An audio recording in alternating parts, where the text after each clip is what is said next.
Hello, Africa. I thank you for joining me on Sci Tech. It's right here on Africanews, and I am Ignatius Ano. They might be the most powerful cells in the human body, but ways to tap into their potential have not yet succeeded. If successful, scientists say this method could likely help cure life-threatening illnesses sooner than you thought possible. A team of Chinese scientists say they have found ways to create stem cell in a laboratory. They say they are currently developing a chemical method for stem cell creation to help cure life-threatening illnesses.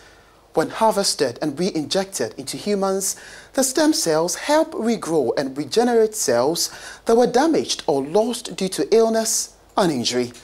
Let's hear from Dr. Pai Duanqing, director at the Gansu Institute of Biomedicine and Health in South China.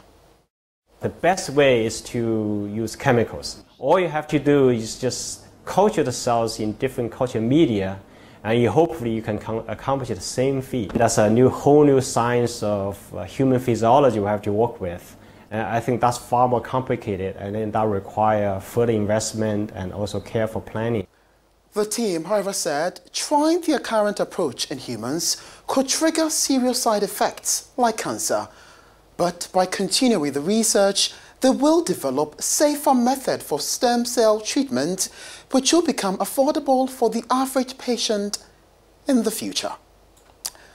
3 black girls in the United States are among finalists for NASA's prestigious high school competition, becoming the only all-black female team to achieve that feat.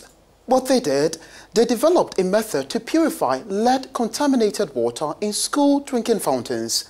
The 3, Michaela Sharif, Indian Skinner, and Briar Snell, are all 17-year-old high school juniors at the Banika High School. But sadly, these young and bright future scientists are not making the headlines for their innovation. What is rather gaining public attention are racial slurs being cast at them on social media, a platform they use to promote their project because the next stage of the competition requires public voting. The NASA competition asks students to find creative ways to use space technology in their everyday lives. The team said they settled on a water purification system because they noticed some water fountain in their school could not be used because of potential lead contamination.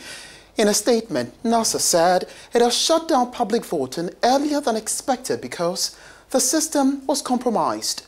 It said, quote, NASA continues to support outreach and education of all Americans and encourages all our children to reach for the stars.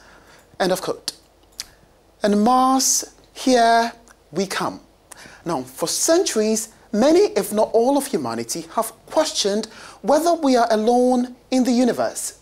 Something like, is there any planet that can support life aside of the Earth? Now, this is the aim of a mission by NASA, which on Saturday successfully launched a Mars interior exploration called InSight. The probe took off at 4:05 a.m. California local time. Now, the probe has begun a 6-month journey and will begin its 2-year science mission seeking the fingerprints of the processes that form the rocky planets of the solar system.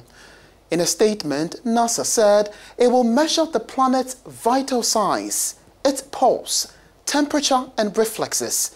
If everything goes as planned, the InSight probe should arrive on Mars on November the 26th, becoming the first NASA aircraft to land on Mars since Curiosity vehicle in 2012. The biggest challenge upcoming is definitely entry, descent, and landing onto the surface of Mars.